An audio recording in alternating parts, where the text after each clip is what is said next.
All right, welcome back, Kings and Queens, y'all. Today we are following up in the case of 18-year-old Giovanni Pelletier.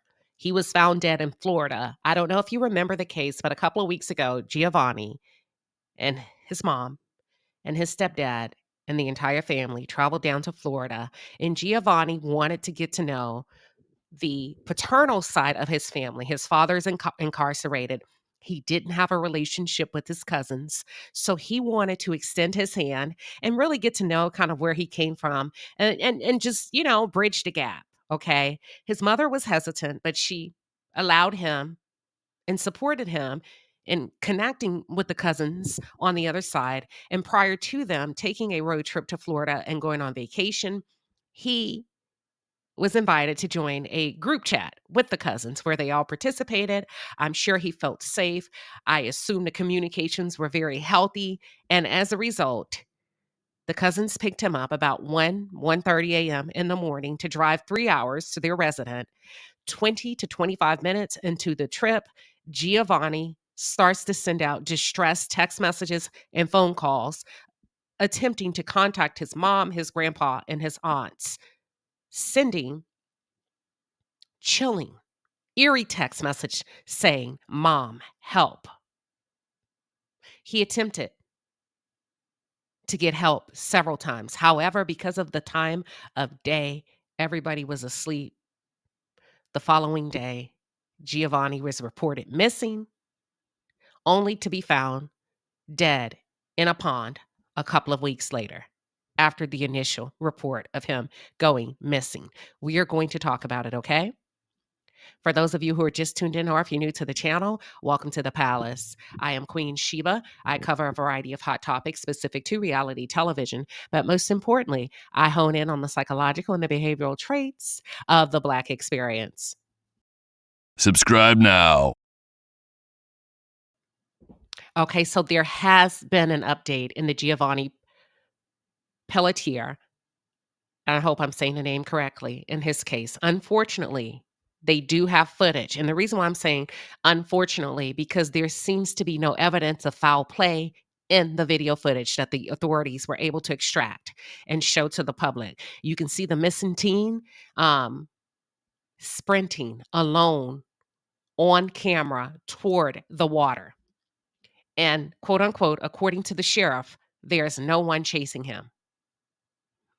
As of yesterday, August 19th, there's three things that we should be focusing on, according to the sheriff's department. The medical examiner has not determined how Giovanni Pelletier has died. We still don't know the cause of death. They are awaiting the results of the toxicology test, and I'm going to be following up on that. We do know, according to the cousin, that they did smoke some weed, that they did share a blunt or smoke weed with Giovanni. The second thing is a family friend found the 18-year-old's body, and the body was partially submerged in a retention pond. Okay. So the body was not found by the authorities who had recently searched the area. The family or a friend of the family found the body. The third thing to keep in mind is the teen was running by himself at a very fast pace. And we're going to show the video toward the pond where his body was later found. Now, I'm going to say this, it's dark. I don't think he knew or understood that he was running towards a body of water. But more than a week, according to Fox 13, more than a week after 18-year-old Giovanni Pelletier was found dead in the retention pond, the sheriff's office is releasing video that sheds a little bit more light on what he was doing before he disappeared earlier in the month. The video was shown during a press conference on Tuesday, August 19. It shows Giovanni running almost uncontrollably down an embankment leading to the retention pond where his body was later located. Here's what they're saying. They pointed out in the video that there's no one in the area with Giovanni. And the sheriff actually went into more detail to say that the car that the cousin was in and the cousin's two friends were in was 2 miles away from where Giovanni was found. There is no one chasing him, quote unquote. He's by himself. What we don't know is what happened when he hit that pond. We don't know. The death has been the death is undetermined. We know we don't have anybody come down that embankment after him. He's there, we believe, until he was located by the family friend on Friday the 8th. We really don't know what happened when he got into that pond. Oh, man. Okay. My question, okay, so I'm going to think out loud for a second. My first question would be to the mom, and the mom could answer this if the sheriff's department has not already questioned her. Is he a swimmer? Can he swim? Yes or no? If he can swim, is he a good swimmer? Does that matter if you're under the influence of a substance? At the rate that he was running, could it be that even if he were a swimmer, he was so exhausted? He was so exhausted that the water overcame him. It was so dark, he couldn't tell start from finish in the pond. I don't know. The sheriff said that they are still waiting for the medical examiner to determine a cause of death, and they're still waiting for toxicology reports, which could take up to 2 months. That seems like a long time, but it is what it is, okay? So here's a little bit of the backstory. He was on vacation with family. They traveled from North Carolina to Florida, Inglewood, Florida. He left, departed, said goodbye to his mom and his siblings around 1:30 a.m. Friday, August 1st, to go hang out with that cousin and the rest of the family. He got into the car with his cousin from his biological father's side of the family who's in prison. Now, his father has stated that he did not encourage the relationship, which tells me the father was savvy enough to know, listen, I come from humble beginnings, but my family may not be the kind of people that I would want my son to be connected to. And also, the word on the street is the cousin has a sketchy past. There was a cousin in the car, Giovanni in the car, along with two of the cousin's friends. But according to relatives, Giovanni had never met the men in person. He had only spoken to one cousin on the phone before. Blood does not make you family. Blood does not automatically guarantee you loyalty. Giovanni was outnumbered in that car. We don't know what happened, but we know something transpired. Unfortunately, Giovanni is not here to tell his side of the story. And the only side we got was the cousin's side. We do know drugs were introduced. We don't know if Giovanni is a regular user of drugs and or alcohol. We do know that shortly after drugs were introduced and given to Giovanni, an altercation occurred. According to the cousin, it was just verbal. I'm not sure if that's the entire story because Giovanni texted his mother, Mom, help. He attempted a FaceTime call. He attempted several phone calls to other relatives. So we can assume at that time he was still in the car while in the midst of the confrontation. When the authorities and the family went back to track his steps, they found his phone in his backpack, which leads me to believe, I'm going to believe, and I got to go with what makes the most sense. Giovanni did not get out of that car willingly. He was put out or asked to get out. If you think about a teen holding a phone in his hand and then the phone being found separated from where the body was and the phone is inside the backpack, that means, okay, I'm getting out. You're asking me to get out.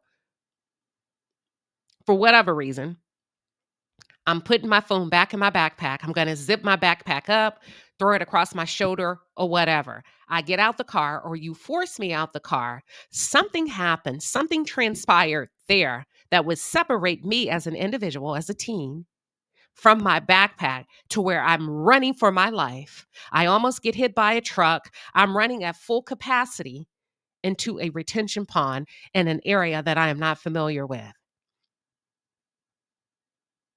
Was there a fight? Was there a physical altercation? If so, how did it go down? Were you reaching for him? And he kind of squirmed his way out of a reach. I don't know. And as a result, his backpack was left behind. There has to be more to the story. I don't believe he got out of the car voluntarily because he was asking for help. People that are afraid do not want to be left alone in the dark, in the middle of nowhere. That is what makes the most sense to me. I could be wrong. According to the article, if we continue, after reconnecting with his biological father's side of the family, Pelletier made plans for his cousins to pick him up to see additional family in Brevard County. Pelletier and his cousin texted about smoking weed. And was the mom aware about this? I mean, was the mom aware of this? Probably not. But that was my earlier question. Does Giovanni normally smoke? Because if so, it could not have been the weed unless they lace the weed with something, or they're not being forthcoming about what really was ingested in the car. So, according to the sheriff's office, there are text messages between Giovanni and his cousin talking about smoking weed.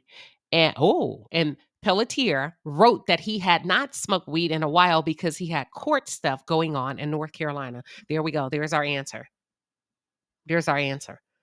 But Giovanni, quote unquote, wrote back, I definitely need a smoke.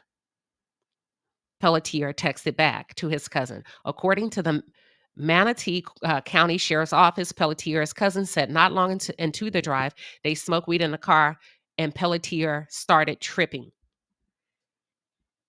What kind of weed was it? Do you lace your weed? Or was it just weed? What was the dosage? Who you got it from? Those are the questions that we need to hone in on. And sometimes cases like this, because of an individual's skin tone, you don't dig deeper. I need them to dig a little bit deeper. Investigators said they stopped the car along River Road before they got to I-75 because he needed to use the bathroom. Okay, there we go.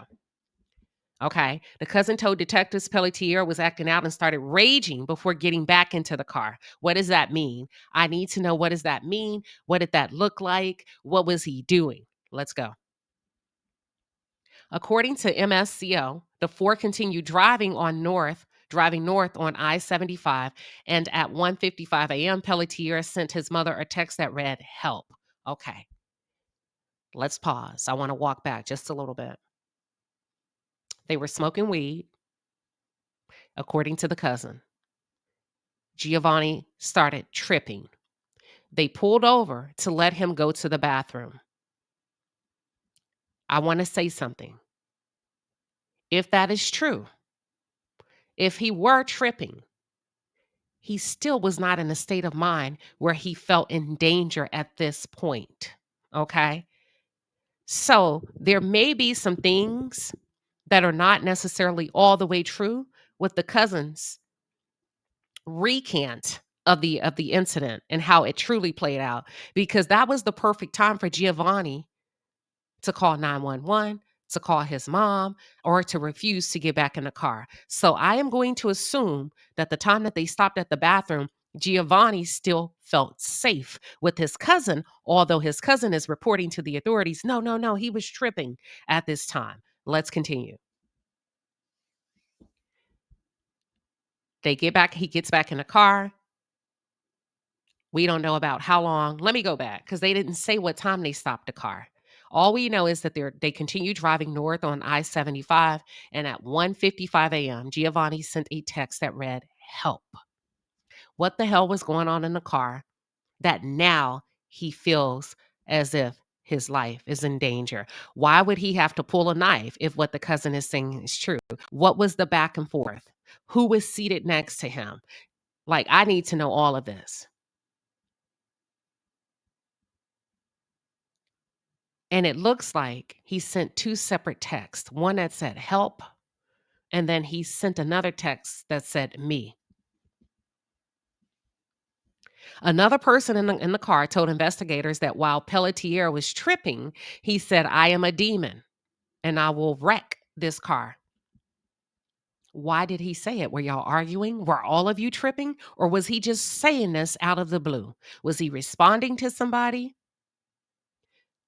The sheriff said that the people in the car told detectives Pelletier also said he would kill them all, and he opened the car door while the car was still moving on I-75 near SR 70. Wells says Pelletier was known to carry knives. Okay.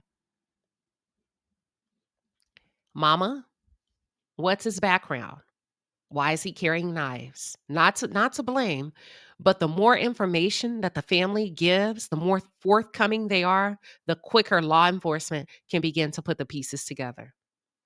If we go back to what I shared a little bit earlier, the text messages exchanged between Giovanni and his cousin. Giovanni says, I don't smoke right now because I got a few things going on with court cases here in North Carolina. So my question would be to the mom is, what was going on with him? What was happening?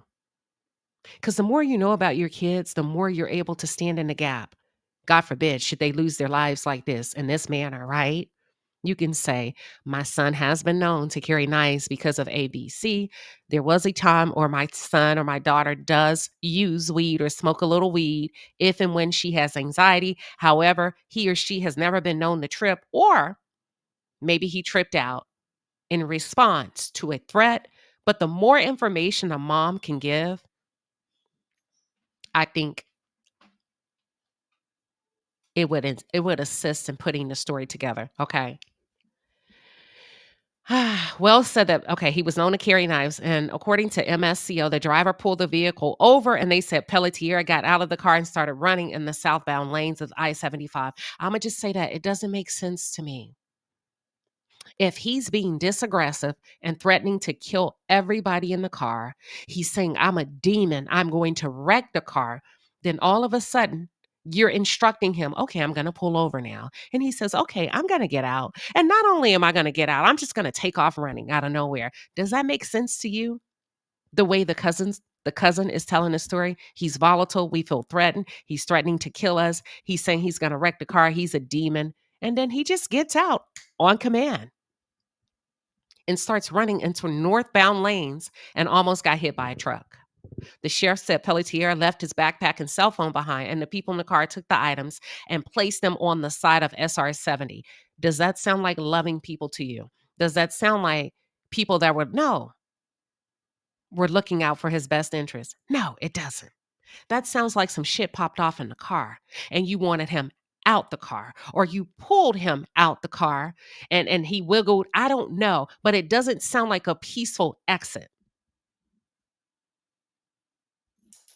And maybe it was as simple as you demanded that he get the F out of your car. Then you've got to say that.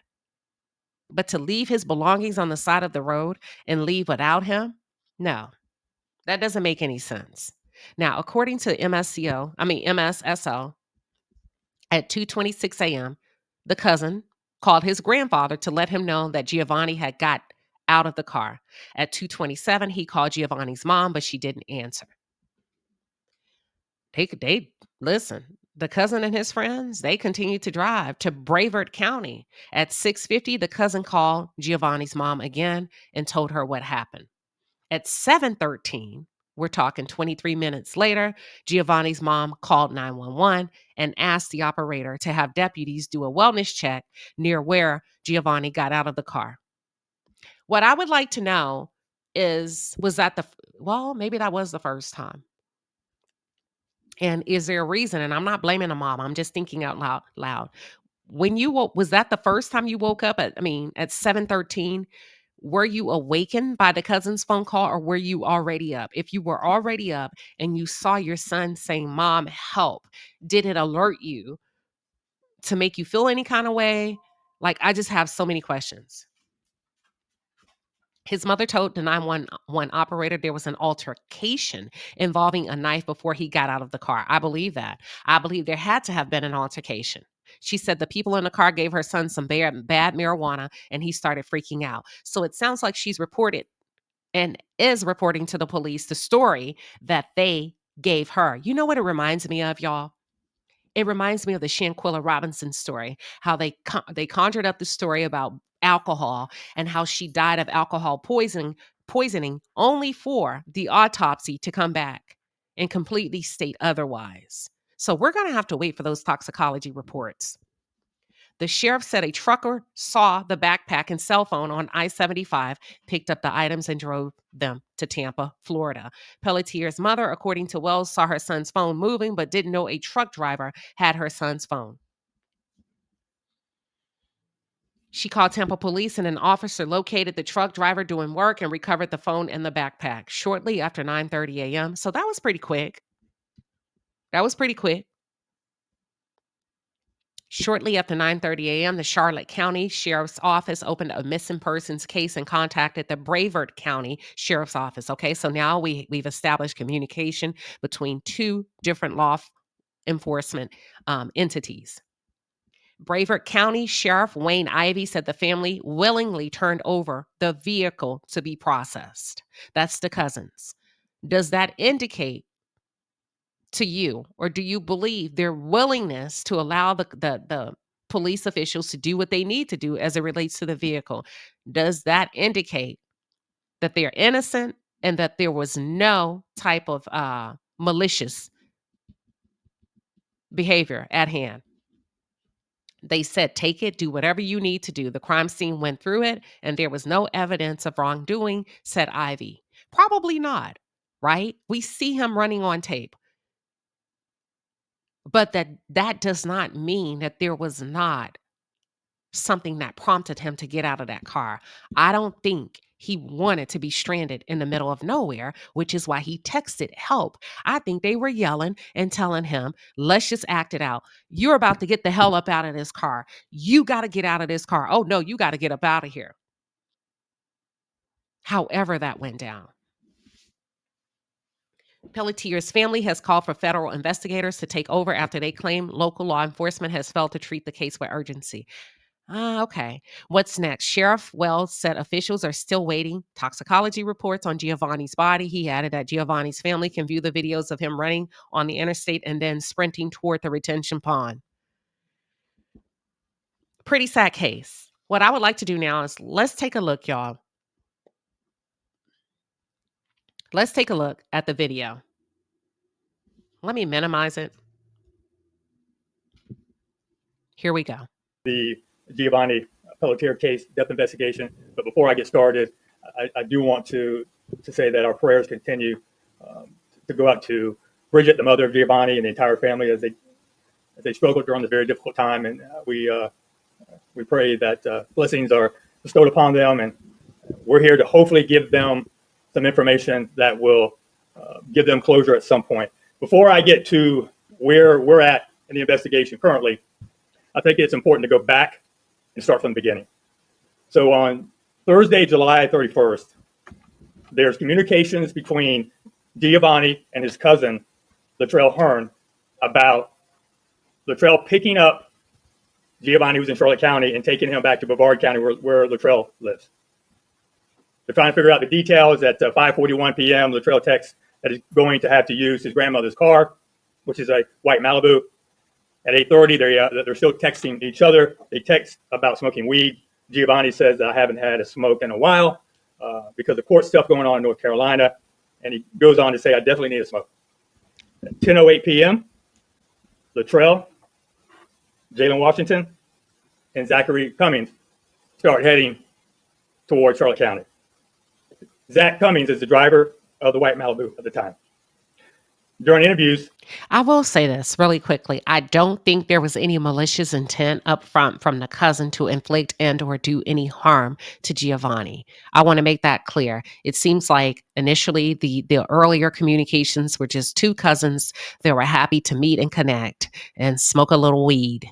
Now, I will say this, based on what the sheriff's department is reporting was Giovanni's response to his cousin in the text messages, it seemed like Giovanni may have been under a little bit of stress when he responded, I need a smoke. I can definitely stand a smoke or whatever. Latrell tells detectives that not long into the drive, they start smoking weed in the car, and Giovanni starts tripping. They stop the car at an unknown location along River Road before they got to I-75 because Giovanni needed to use the bathroom. Latrell. See, and that's where I wish men go into more detail. He started tripping. I wish the investigators would have asked, what do you mean tripping? I need you to give me detail. What happened? Says that Giovanni is acting out and raging before getting back into the car. They continue driving north on I-75, and at this point, they're about 26 miles away south of State Road 70. At 1:55 a.m., Giovanni sends his mother a text saying help. At 1:56 a.m., he sends another message that says help, followed by me. Jalen says Giovanni was tripping, telling them I am a demon and I will wreck this car, and says he will kill them all as he tries to open up the door while the car is still moving. This happens while they're in Manatee County, close to State Road 70. Zachary, the driver, pulls the car over onto the side of the road on the shoulder. Okay, so one of the friends named Zachary was driving the car. I was under the assumption that Latrell, the primary cousin, was driving the car. I stand corrected. Zachary was driving. Shoulder, the northbound I-75 on the east shoulder of State Road 70. Jalen and Zach are in the front seats, and they hear that Giovanni has a knife. And we know that he always carried a knife. He had two knives. He had a folding pocket knife, and he had a blade, but this knife was still in the sheath. Never took it out. They say that Giovanni gets out of the car and begins running southbound in the southbound lanes of I-75. They see him in the middle of the northbound lanes and almost get hit by a truck. This is the last time they see him. He left behind his backpack and cell phone, so they took that and placed it onto the side of State Road. See, that's not a normal reaction.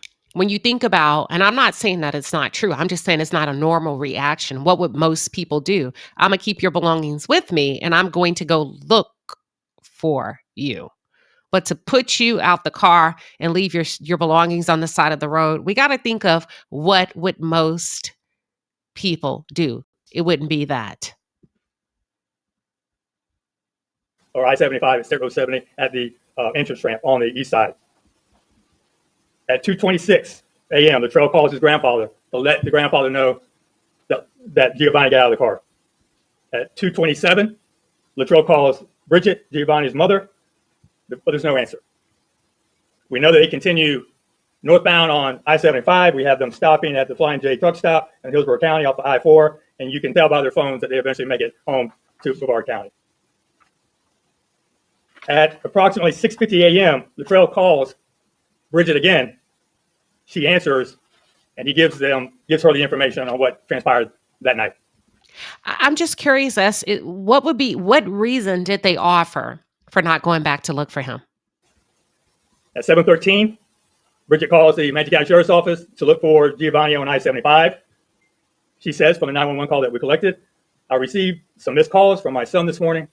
He was being picked up by a relative, and I was told that they left him on the side of the highway, that there was some type of an altercation and a knife was involved. She asked if a deputy could do a wellness check and make sure that he's okay. The dispatcher responds, you mentioned a possible altercation, but can you tell me again exactly what happened? She states, so I'm getting this from people who were there. He said they were in the car, and I guess they had given my son some weed, and my son doesn't normally do any drugs. I guess they had given him some weed, and then he started to freak out and said he wanted to get out of the car. And they were like, hey, just calm down, thinking maybe it was the drugs he was taking. They kept saying, calm down, and everything will be okay. And I guess he got out of the car to go to the bathroom, and that's when I received the text saying, Mom, help, in that time frame, she said. And then he said that... Okay, so according to what the mom is saying, when Giovanni got out of the car to quote unquote use the bathroom, according to what she's piecing together, there's a possibility when he texted her, Mom, help me, Mom. If Giovanni did not feel safe at the time that he went to the bathroom, why would he get back in the car if he was asking to get out of the car? I don't believe the cousin's side of the events. It doesn't make sense.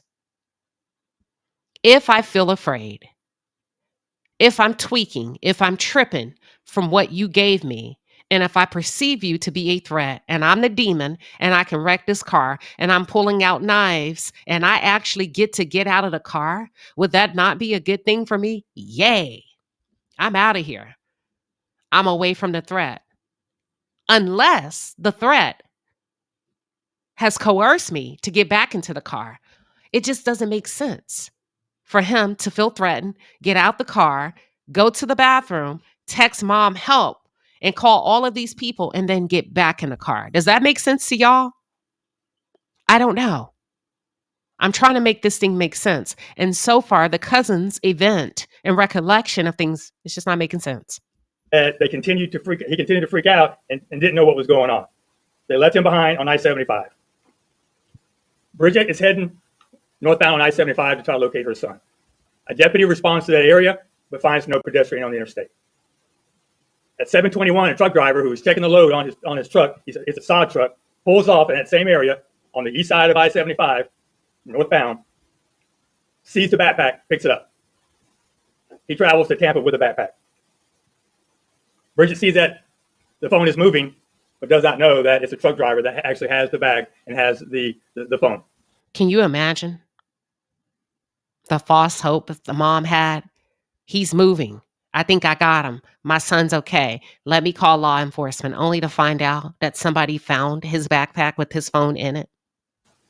She eventually calls Tampa PD, and an officer responds to the area where the truck driver was doing some work, recovers the cell phone and the bag.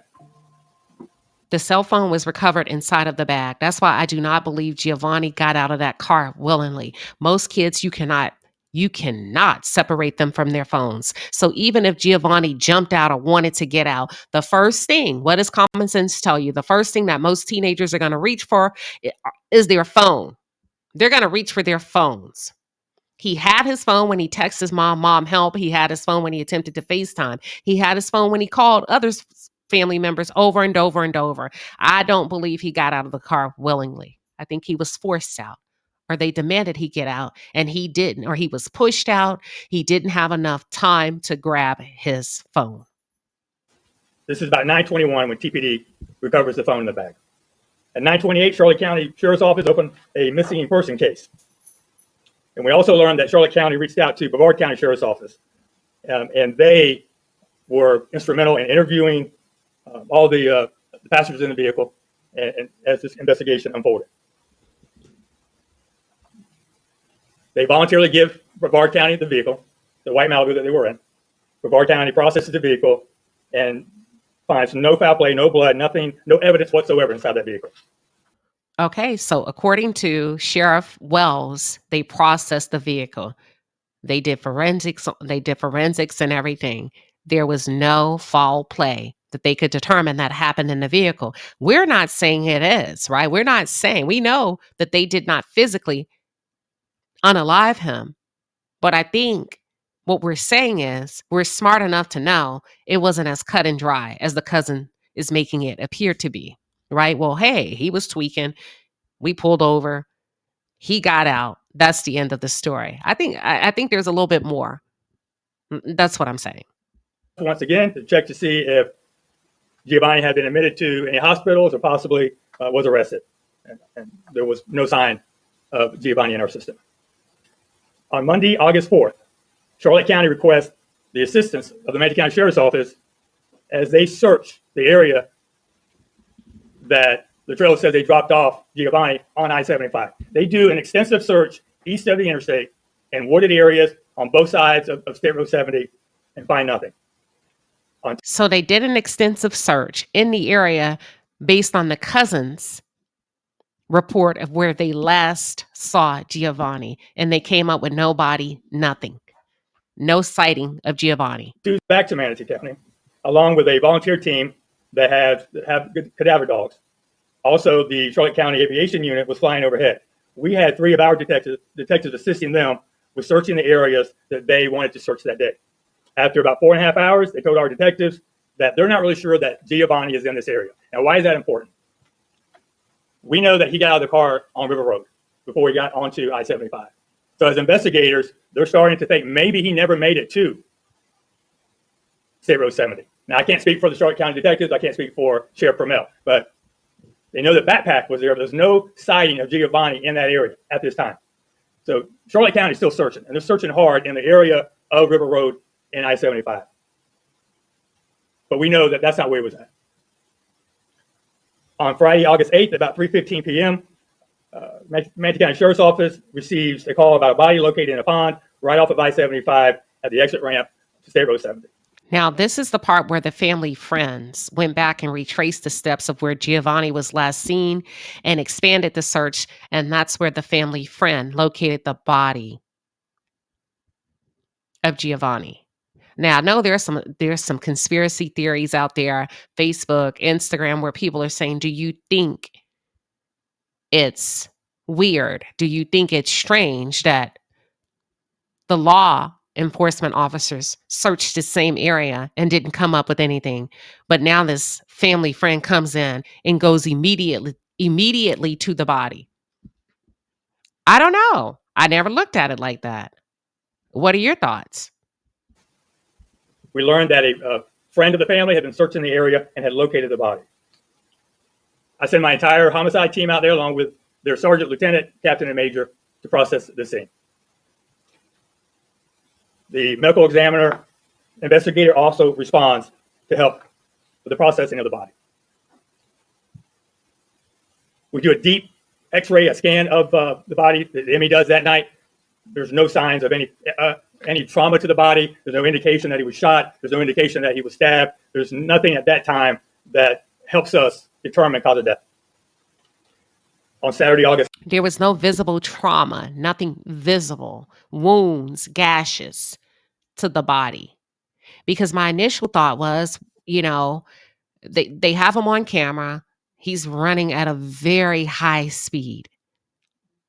He goes down that steep decline, right, leading to the retention pond. So I couldn't help but to think, are there gators in there? Maybe he was pulled under by something, or maybe he just didn't realize that he was running into a large body of water. And if he were pulled in by gators, right, because we're in Florida, could a gator pull you under and maybe not eat you and have the intent of saving you for later? Because we know gators do that, right? Is that an area where gators frequent? They're known to be. August 9th, detectives and crime scene techs go back out to the scene. They conduct another thorough investigation of the area, search of the area. Our drone unit also flew over the pond and the surrounding area, but didn't find anything of any value. On Sunday, the District 12 medical examiner performed an autopsy of the body. Preliminary indication was no signs of trauma or foul play, but the cause of death is still undetermined. On August 11th, my dive team goes back out to the pond to search it once again to make sure that we did not miss anything in the initial searches. They find nothing. We're trying to pinpoint exactly where. That's our main focus. My detectives reach out to Brevard County, who help us reach out to Giovanni's cousin, Jalen, Latrell, and Zach, and we request that they interview again with us. They do so freely. We respond to Brevard County, and we interview the three. They give us the exact same story that they gave Brevard. They also agreed to come back to Manatee County to help us pinpoint exactly where they pulled off the side of the road and where Giovanni got out of the car. So that brings us to today. Okay, so according to the sheriff, not me, because some of you like to get in the comments and say, you're windmilling. Listen, you're windmilling for law enforcement. We need law enforcement. And I'm just breaking it down in layman's terms, what they're saying and what they're reporting, right? He's saying that the cousins were cooperative. They were supportive. They handed over anything that the law enforcement officials have deemed as evidence. They volunteered to come back as many times as needed. My question to you is, are they doing the proper thing? Does this make you feel better? Does this alleviate them, in your opinion, from having or have committed a crime against Giovanni? Are you good now that they're saying there's no visible trauma to the body? There's no forensic evidence to support that anything bad happened in that car. They are not. They don't appear to be lying. They're consistent every time we interview them. We started reviewing all of the FDOT cameras in the area. This is complicated at times because these cameras, they will move at certain parts of the day. They're not always focused on one particular area. So we started to do our best to locate any movement whatsoever that would give us an indication that Giovanni was alive at that time. And we found Giovanni at about 2:18 on the night in question on I-75. And we want to show that video now. It's difficult to see at first, so bear with us. Sir. Yep.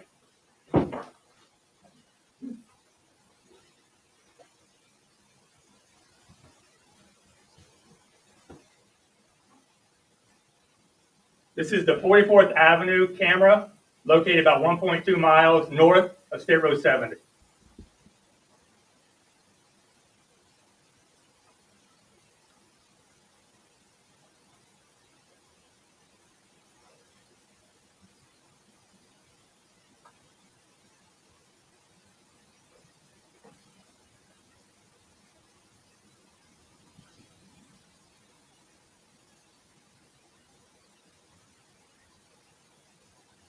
Right here, it's hard to tell, but you can see some movement over here on these are the southbound lanes. He's coming across right here. You see a truck having to get out of the way.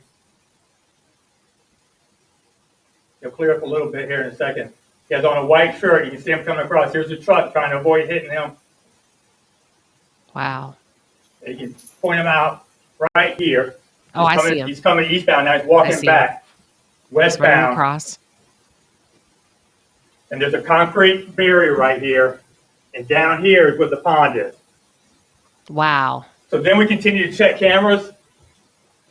And we get lucky at a Lowe's, which is located on the west side of State Road 70. We have a camera that's pointing at the embankment now that he comes down at 2:19 a.m. Play that, Ben. I want you to stay focused right here.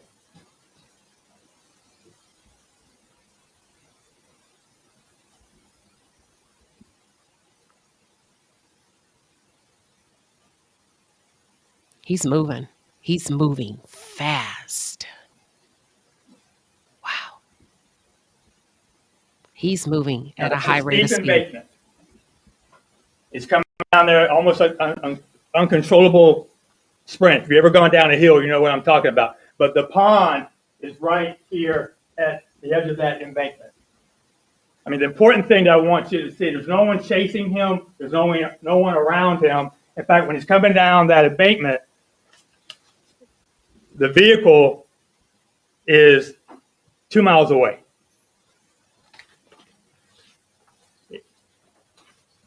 So there's no one in this area with Giovanni. There's no one that's chasing him. He's by himself. So what he's saying is they can verify and confirm that he was not being chased by any of the cousins or any of the friends in the car. He was alone in this area based on video surveillance. Less than 30 minutes after he made that phone call, text, and FaceTime to family members, we can assume and or presume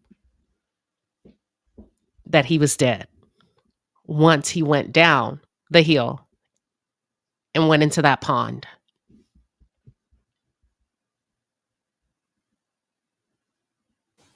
Now, what we don't know is what happened when he hit that pond. I don't know. I'm not going to speculate. The death is undetermined. So we know that we don't have anyone that comes down that embankment after him. They don't look for him. He's there. And that's sad in and of itself, because you would think that you are close or you're safe with relatives. But as I mentioned earlier, blood does not always guarantee loyalty. Blood does not always guarantee that you're going to be as thick as thieves. We believe until he was located by the family friend on Friday, the 8th. We really don't know what happened once he got to the pond. And once again, I think anything that I say would be pure speculation. We're still waiting for the ME to determine the cause of death, and we're also still waiting for the toxicology. So we don't have all the answers. We know this is the last sighting of him that night.